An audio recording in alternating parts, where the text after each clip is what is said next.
Oh ya, buat teman-teman semua yang nyari sebuah platform buat streaming, nonton video, series, film, ataupun anime-anime, kalian bisa download sebuah aplikasi yang bernama Vino. Langsung gaskin aja ya di link yang Mamang cantumin di deskripsi. Oke, lanjut. Halo semuanya, selamat toyah kia ya dimanapun kalian berada. Kembali lagi bersama Mamang dan di video kali ini kita bakal lanjutin manhwa regresi yang ke-100 kalinya. Kita masuk di part 20. Di awal video ini, mendengar perkataan Ryumin yang mengatakan jika dirinya adalah prophet, Ma Gyunglok, dan juga asistennya Han Sang-jul kini terdiam tertegun, terkejut akan hal itu. Bahkan mereka berdua berpikir, dia bilang apa tadi? Prophet? Omong kosong apa? Ini bicarakan bocah ini. Kemudian, setelah terdiam beberapa saat, Ma Gyunglok pun bertanya, apa kau serius dengan apa yang kau katakan barusan itu?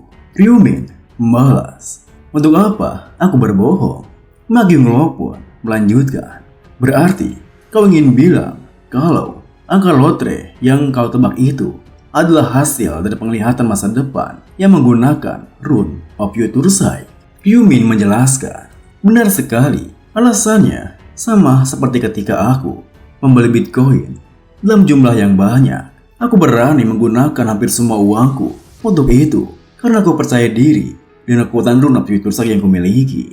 Mendengar hal itu, Ma Gyunglok yang masih belum percaya dengannya berkata, kalau boleh, apakah bisa memprediksi apa yang akan kulakukan sebentar lagi? Mendengar hal itu, Ryumin pun terdiam berpikir, karena aku juga bisa membaca pikiran orang lain. Aku bisa menebak apa yang akan dilakukan dirinya dengan mudah. Tapi ada baiknya untuk membatasi kemampuan ini demi masa depan yang nanti. Dengan pikiran seperti itu, Ryumin pun berkata, aku minta maaf, tapi kemampuan ini tidak bisa digunakan semudah itu.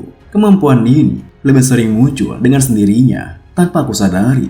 Mendengar alasannya, Ma Gyunglok pun yang merasa itu masuk akal berpikir, ya kalau itu adalah rune yang bisa melihat masa depan, memang seharusnya ada batasannya untuk menjaga keseimbangan. Ternyata begitu. Namun saat itu, tiba-tiba saja Ma Gyunglok menyadari sesuatu yang membuatnya bertanya, Tuan Ryumin, lalu apa kau benar-benar yakin menginvestasikan uang sebesar 20 miliar won itu pada perusahaan kami? Ryumin membalas, iya, aku melakukan investasi pada Hyper Diamond Consulting karena aku tahu kalau perusahaan ini nantinya akan berkembang menjadi lebih besar di masa depan. Ma Gyunglok yang tertarik dengan hal itu pun bertanya, kalau boleh tahu akan sampai sejauh mana perkembangannya? Dengan wajah yakinnya, Ryumin menjelaskan, perusahaan ini akan terdaftar dalam KOSPI dalam setengah tahun tanpa ada masalah. Tentu saja, perkataan Ryumin membuat Ma Gyunglok merasa kegirangan. Bahkan ia berpikir, kalau itu benar terjadi, bukankah itu bagus? Bukan hanya diakui oleh ayah, tapi aku juga akan bisa mengambil alih posisi sebagai presiden perusahaan di masa depan.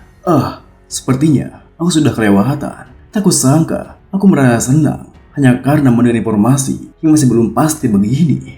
Kemudian, di saat Ma Gyunglok tengah berpikir seperti itu, Ryumin pun melanjutkan, tapi untuk bisa mencapai itu, kau harus mengubah model bisnis perusahaanmu sepenuhnya. Tentu saja, perkataan Ryumin malah memancing emosi Han Sang-jul di depannya. Apa? Mengubah model bisnis perusahaan? Itu adalah permintaan yang keterlaluan. Apa kau ingin mengubah perusahaan yang sudah berdiri seperti ini?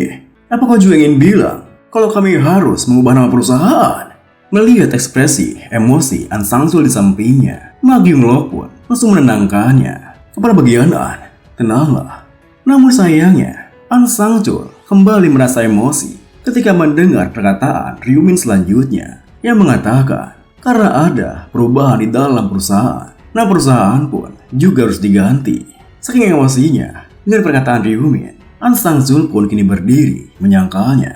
Apa kau serius? Kau tahu kan, kalau permintaanmu itu sudah kelewatan. Dengan tenangnya, Ryumin menekankan, apa kau pikir aku bercanda ketika aku datang ke sini?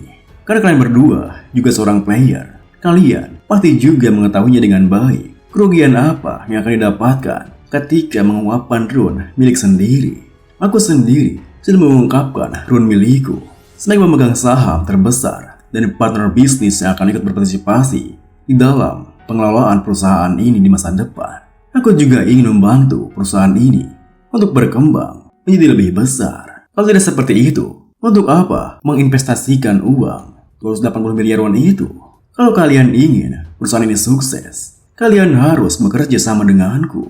Saat itu, Magiulok sendiri terdiam menatap Ryumin yang membuat An Sang-chul merasa khawatir dengannya. CEO, Anda tidak mempercayainya sungguhan kan? Melihat reaksi mereka berdua, Ryumin pun yang merasa jika mereka belum percaya padanya, kini berkata, sepertinya kau tidak mempercayai kemampuanku. An Sang-chul yang memang merasa seperti itu membalas, kalau boleh jujur, aku memang tidak mempercayainya. Ryumin pun menatapnya berkata, kepala bagian An, apa kau pernah memikirkan alasan kenapa aku pindah apartemen ke sebelah bawah penthouse itu? Kau tidak berpikir kalau itu adalah sebuah kebetulan kan? Mendengar hal itu, An Sang-chul pun tersentak kaget. Yang membuat Magiulok langsung meliriknya berkata, tunggu, di bawah penthouse itu, kepala bagian An, apa yang dia maksud adalah apartemen di bawahnya? An Sang-chul menjelaskan, Tuan Sio, itu sekitar 2 bulan yang lalu, Tuan Ryumin ini berpindah ke lantai di bawah penthouse milik Seo Arin. Ryumin pun membenarkan, benar, hal itu terjadi beberapa hari setelah aku mendapatkan Rune of Yutursai. Magiulok yang baru mendengarnya tentu saja terkejut dengan hal itu. Kepala bagian An, kenapa aku baru tahu ini? Sekarang, An Sang-chul yang gugup pun membalas, saya tidak mengetahuinya. Kalau itu akan menjadi masalah yang penting sampai hari ini. Saat itu, raut wajah Magiulok pun berubah. Kini ia tertegun berpikir, kalau itu di bulan Januari, berarti itu terjadi sebelum dia menginvestasikan uang pada Bitcoin. Dan saat itu, dia berpindah ke tempat dekat dengan seseorang yang punya hubungan dengan perusahaan yang akan dia investasikan uangnya di masa depan. Hal itu tidak mungkin dia lakukan kalau dia tidak bisa melihat masa depan. Tidak, dia mungkin hanya seorang yang tahu kalau aku mensponsori Seo Arin. Melihat reaksi Magiulok yang terdiam tertegun, Ryumin yang kini tengah mengunyah makanannya berpikir, ya sepertinya ini masih belum cukup. Dengan pikiran seperti itu, Ryumin pun tersenyum menuturkan, sepertinya kalian masih belum percayaiku. Bagaimana kalau begini? Hotel yang sedang kita tempati ini adalah properti milik CEO Magiulok, iya kan? Dan identitasmu adalah anak tertua dari Othung Group. Hypno Diamond Consulting adalah bisnis rahasia yang dibuat agar diakui oleh ayahmu. Apa aku salah, Tuan Zio?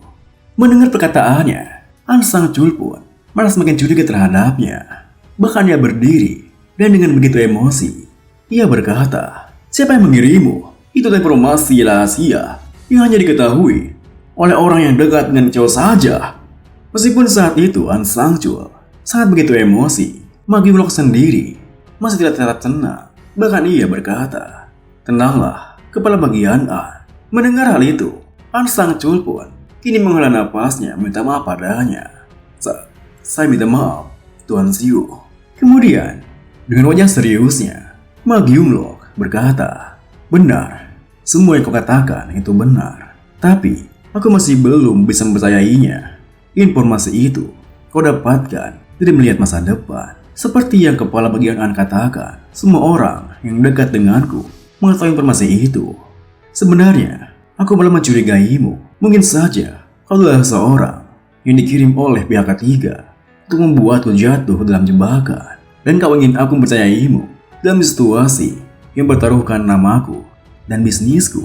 Kau sudah tahu jawabannya, meski aku tidak mengatakannya, bukan? Semua ini terasa sangat tidak masuk akal bagiku.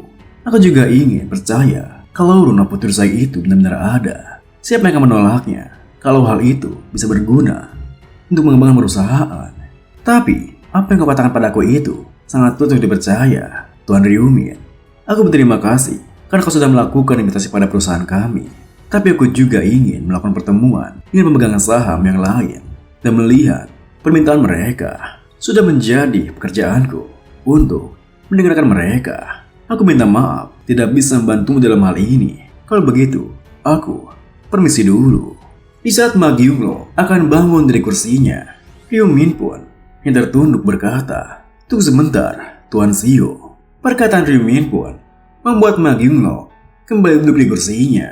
Apa masih ada sesuatu yang ingin kau katakan?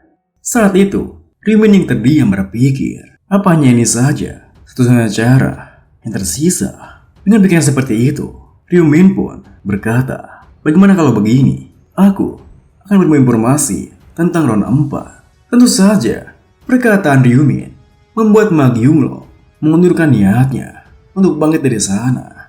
Round 4? Kau juga punya informasi tentang round 4? Dengan senyuman di wajahnya, Ryu Min pun menjelaskan, iya, aku sudah melihatnya dengan Dawn of Future Sight. Aku tahu kejadian apa yang akan terjadi nanti. Informasi ini harusnya cukup untuk membuktikan kemampuanku, kan?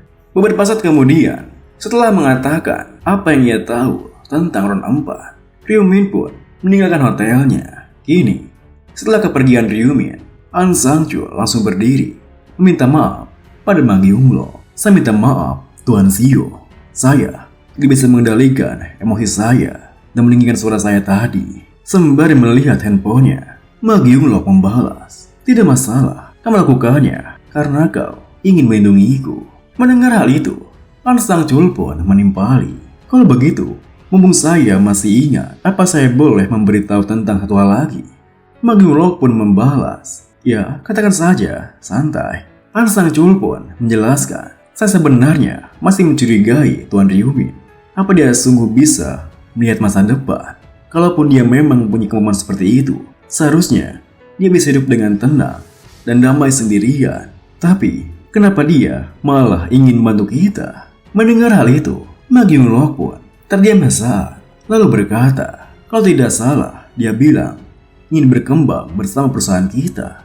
Sepertinya, dia ingin mendapatkan uang yang lebih banyak lagi. An Sang-chul melanjutkan, lalu, apa alasan dia melakukan itu? Kalau dia punya uang 280 miliar won, bukankah itu adalah jumlah uang yang cukup digunakan untuk bersantai dan tidak bekerja selama sisa hidupnya? Ma Gyunglo menimpali, mungkin uang itu masih belum cukup untuknya. Manusia adalah makhluk yang serakah yang tidak akan pernah puas.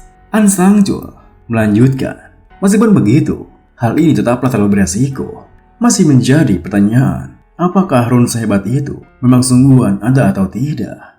An Sang-chul pun berkata, aku juga setuju dengan itu. Tapi, kalau dia benar-benar seorang prophet yang bisa melihat masa depan, kita harus membuatnya berada di pihak kita. Coba pikirkan, seberapa untungnya kita kalau kita bisa mempunyai informasi tentang rune yang akan datang dan bisa persiapkannya secara matang. Hal itu juga bisa membuat perusahaan ini berkembang menjadi lebih besar.